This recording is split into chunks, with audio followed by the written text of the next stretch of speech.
et welcome back sur ma chaîne. On se retrouve aujourd'hui pour une nouvelle vidéo sur l'histoire des maisons de couture. On s'attaque tout de suite à l'histoire de Christian Dior. C'est parti! Comme d'habitude, on commence avec le fondateur mythique de la maison. Christian Dior naît à Granville en 1905. Il est le fils de Maurice Dior, un industriel qui travaille dans les engrais et l'eau de Javel, et de Madeleine Dior. Il a ensuite grandi avec sa famille à Paris, bien qu'il revienne à Granville durant la Première Guerre mondiale. Durant les années folles, Christian Dior est donc un tout jeune adulte qui va se lier d'amitié avec de grands artistes comme Jean Cocteau. Fait que l'on peut trouver étonnant ou pas, Christian Dior ne semblait pas destiné à travailler dans la mode à la base. Sa mère lui souhaitait plutôt une carrière politique et donc il intègre en 1923 l'école des sciences politiques et il en ressort finalement en 1926 sans diplôme. Christian Dior devient ensuite galeriste, donc il ouvre sa première galerie en 1928. Il voulait y exposer de grands artistes comme Picasso, Braque, Matisse ou encore Dali, et d'ailleurs il connaissait personnellement certains de ces artistes. Mais la galerie est frappée par la crise de 1929 et il est obligé de la fermer et de vendre sa collection personnelle, chose qu'il regrettera beaucoup par la suite. S'ensuit alors une période très difficile dans laquelle il survit en partie grâce à la générosité de ses amis. Finalement, c'est seulement à partir de ses 30 ans que Christian Dior semble se diriger vers la mode puisqu'il commence à cette période à vendre des dessins de robes et de chapeaux à des modistes. Il crée également des costumes pour le cinéma et le théâtre.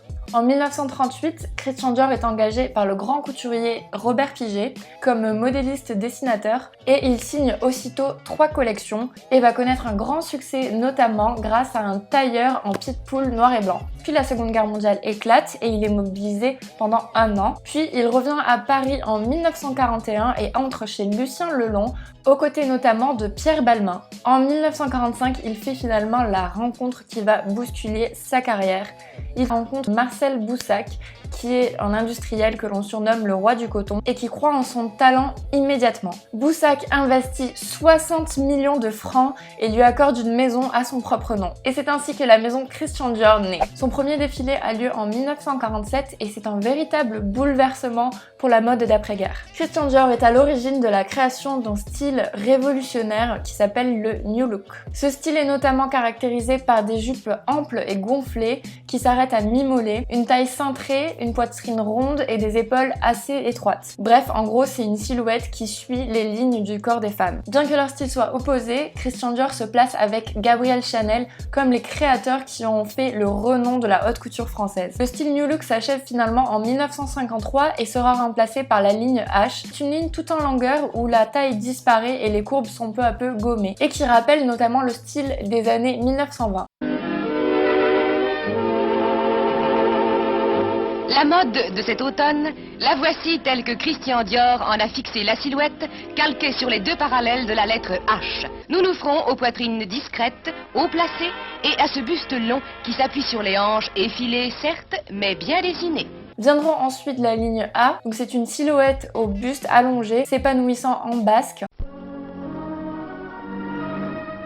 A, c'est la lettre sur laquelle Christian Dior a calqué la ligne de la saison. A, c'est aussi le nom de cet ensemble d'après-midi, très caractéristique de la nouvelle ligne, plus libre, plus évasée que la ligne H qui défraya la chronique cet hiver. Et la ligne Y qui élargit un petit peu les épaules. Comme de nombreux autres couturiers, Christian Dior crée également ses parfums qu'il trouve indispensables pour parfaire une tenue. Et en 1947, il crée donc le parfum Miss Dior. Christian Dior a très tôt compris le potentiel de l'international et s'est rapidement développé dans une quinzaine de pays, notamment l'Angleterre et les États-Unis. Et il a imposé son nom et son image. Bientôt, Christian Dior est adopté par les grandes stars de l'époque, par exemple Marilyn Monroe ou Marlène Dietrich, qui porteront ses créations dans des films.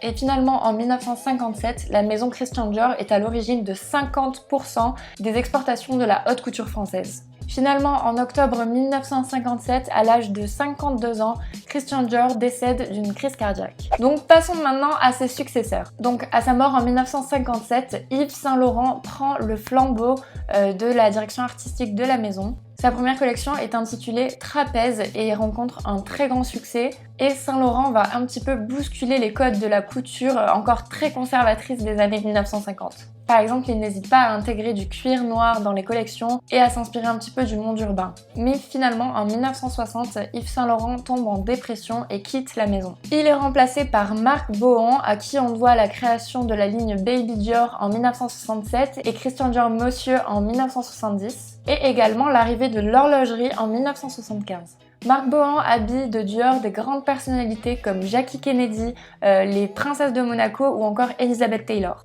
Entre-temps, la société passera sous le contrôle de Bernard Arnault dans le groupe LVMH. En 1989, l'Italien Gianfranco Ferré devient le directeur artistique jusqu'en 1996. Durant cette période, on peut noter qu'en 1995, Lady Di a porté le nouveau sac Miss Dior et l'a rendu ainsi culte. En 1996, John Galliano prend la suite et il va marquer profondément la marque avec une créativité sans pareil et des excentricités parfois un petit peu border.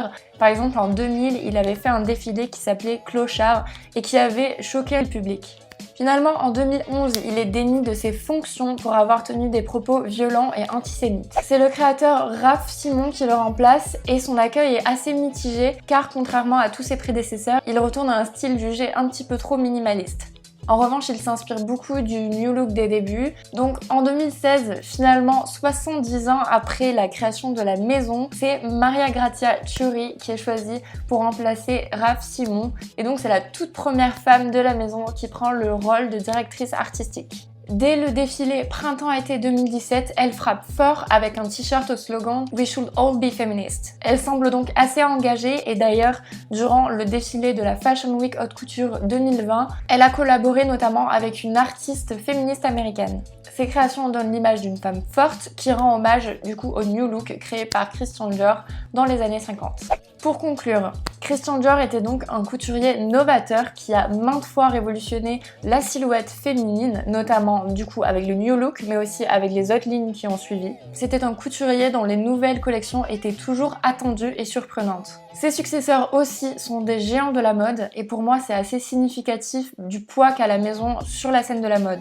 La directrice actuelle semble prendre une tournure engagée et je pense que ça peut donner de grandes choses. D'une part dans l'industrie même de la mode, par exemple en ouvrant la voie à de nouvelles directrices artistiques qui sont assez rares dans ce milieu, mais aussi en sensibilisant le public au sujet des inégalités. Voilà, c'est la fin de cette vidéo, j'espère qu'elle vous a plu. Si c'est le cas, comme d'habitude, vous pouvez laisser un petit pouce bleu et vous abonner à ma chaîne si ce n'est pas encore fait.